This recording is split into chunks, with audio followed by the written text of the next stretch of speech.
Hi all, അസ്സലാമു അലൈക്കും. Welcome back to Silnas kitchen. ഇന്നത്തെ റെസിപ്പി ചെറുപഴം കൊണ്ട് ഒരു അടിപൊളി ടേസ്റ്റി ആയിട്ടുള്ള നാവിൽ അലിഞ്ഞിറങ്ങുന്ന നല്ലൊരു ഹൽവ റെസിപ്പിയാണ്.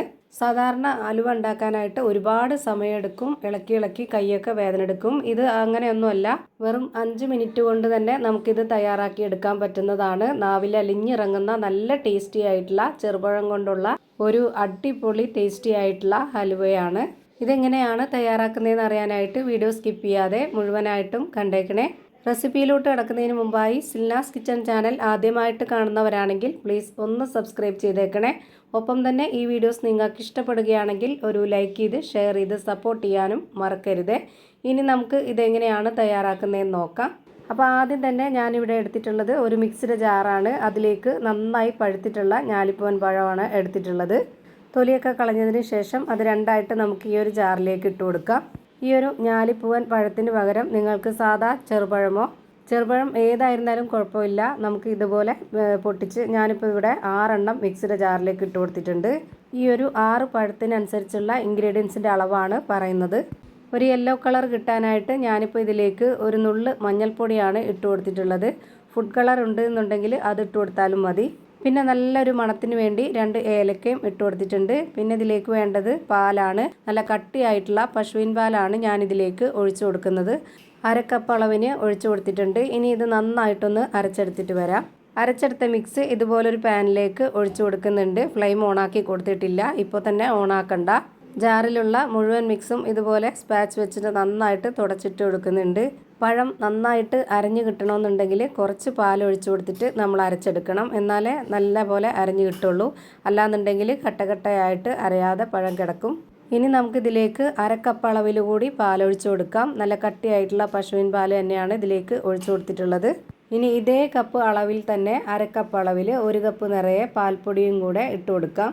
പിന്നെ ഇതിലേക്ക് വേണ്ടത് വറുത്ത അരിപ്പൊടിയാണ്. 3 ടേബിൾ സ്പൂൺ അളവിലാണ് ഞാനിതിലേക്ക് അരിപ്പൊടി ഇട്ട് കൊടുക്കുന്നത്. മധുരത്തിനായി 1/2 കപ്പ് അളവിൽ പഞ്ചസാരയും ഇട്ട് കൊടുക്കാം. ആ ഒരു മധുരത്തിനെ ബാലൻസ് ചെയ്യാനായിട്ട് ഒരു നുള്ള് ഉപ്പും ഇട്ട് കൊടുക്കുന്നുണ്ട്. പിന്നെ നമുക്കിതിലേക്ക് വേണ്ടത് നെയ്യാണ്. ഇതുപോലെ 3 സ്പൂൺ അളവിൽ നെയ്യ് ഒഴിച്ച് കൊടുക്കുന്നുണ്ട്. ഇതുവരേക്കും ഞാൻ ഫ്ലെയിം ഓണാക്കി കൊടുത്തിട്ടില്ല, ഇപ്പോൾ തന്നെ ഓണാക്കി കൊടുക്കണ്ട. ഇനി ഇത് നമുക്ക് നന്നായിട്ടൊന്ന് മിക്സ് ചെയ്തെടുക്കാം. ഇതെല്ലാം നന്നായിട്ട് മിക്സ് ചെയ്തെടുത്തതിന് ശേഷം മാത്രം ഫ്ലെയിം ഓണാക്കി കൊടുത്താലേ കറക്റ്റ് പരുവത്തിന് കിട്ടുള്ളൂ. അല്ലാന്നുണ്ടെങ്കിൽ കട്ടയായിട്ടിരിക്കും. ഇപ്പോൾ ഇതാ നന്നായിട്ട് കൈവിടാതെ യോജിപ്പിച്ചെടുത്തിട്ടുണ്ട്. ഇനി നമുക്കിതിൻ്റെ ഫ്ലെയിം ഓണാക്കി കൊടുക്കാം. എന്നിട്ട് വീണ്ടും കൈവിടാതെ ഇളക്കി കൊടുത്തുകൊണ്ടിരിക്കണം. ഇനി നമുക്ക് ഫ്ലെയിം കൂട്ടി വെക്കുന്നതുകൊണ്ട് കുഴപ്പമില്ല. നന്നായിട്ട് ഫ്ലെയിം കൂട്ടി വെച്ചിട്ട് നമ്മളിതുപോലെ കൈവിടാതെ ഇളക്കി കൊടുത്തുകൊണ്ടിരിക്കുക. ഇത് ഇളക്കി കൊടുത്തുകൊണ്ടിരിക്കുമ്പോൾ തന്നെ നമുക്കിതിലേക്ക് വീണ്ടും നെയ്യ് ഒഴിച്ചു കൊടുക്കേണ്ടി വരും. അതുപോലെ തന്നെ ഇതിന് തീരെ കളർ പോരാ, അപ്പോൾ കുറച്ചുകൂടി നമുക്ക് മഞ്ഞൾപ്പൊടി ഇട്ട് കൊടുക്കണം. അതിനായിട്ട് ഞാനൊന്ന് ഫ്ലെയിം കുറച്ച് വെക്കുന്നുണ്ട്. എന്നിട്ട് നമ്മൾ ഈ ഒരു നുള്ള് മഞ്ഞൾപ്പൊടിയും കൂടെ ഇട്ട് കൊടുത്തതിന് ശേഷം വീണ്ടും ഫ്ലെയിം കൂട്ടിയിട്ട് ഇതുപോലെ കൈവിടാതെ നന്നായിട്ട് ഇളക്കി കൊടുത്തുകൊണ്ടിരിക്കുന്നുണ്ട്. യെല്ലോ ഫുഡ് കളറാണ് ഇട്ട് കൊടുത്തിരുന്നതെങ്കിൽ പെട്ടെന്ന് തന്നെ നന്നായിട്ട് കളറാവും. ഇത്രയും ഇട്ട് കൊടുത്താൽ മഞ്ഞൾപ്പൊടി ആയതുകൊണ്ടാണ് ഒരുപാട് കളറാവാത്തത്. ഫുഡ് കളർ ഇല്ലാത്തതുകൊണ്ടാണ് ഞാനിപ്പോൾ മഞ്ഞൾപ്പൊടി ഇട്ട് കൊടുത്തത്. മഞ്ഞൾപ്പൊടി ഇട്ട് കൊടുത്തു എന്ന് വെച്ചിട്ട് പ്രത്യേകിച്ച് രുചി വ്യത്യാസമോ അങ്ങനെ ഒന്നുമില്ല.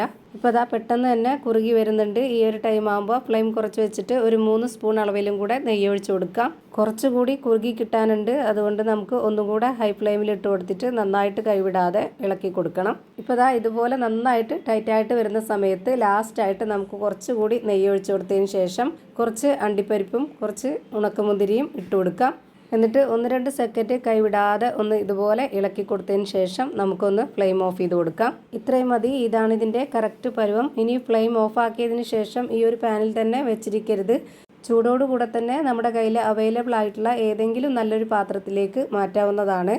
ഞാനിപ്പോൾ ഇവിടെ ഇതുപോലൊരു സ്റ്റീലിൻ്റെ പ്ലേറ്റാണ് എടുത്തിട്ടുള്ളത്. അതിലേക്ക് കുറച്ച് എണ്ണയൊന്ന് സ്പ്രെഡ് ചെയ്ത് കൊടുക്കുന്നുണ്ട്. അല്ലാന്നുണ്ടെങ്കിൽ പിന്നീട് അതിൽ ഒട്ടിപ്പിടിച്ചിട്ട് എടുക്കാൻ ബുദ്ധിമുട്ടായിരിക്കും. ഞാനിപ്പോൾ ഇവിടെ ഇതുപോലെ സ്റ്റീലിൻ്റെ പ്ലേറ്റിലേക്ക് മാറ്റിയിട്ടുണ്ട്. എന്നിട്ട് ഇതുപോലെ സ്പാച്ച് വെച്ചിട്ട് നന്നായിട്ടൊന്ന് കറക്റ്റ് ലെവലാക്കി കൊടുക്കുന്നുണ്ട്.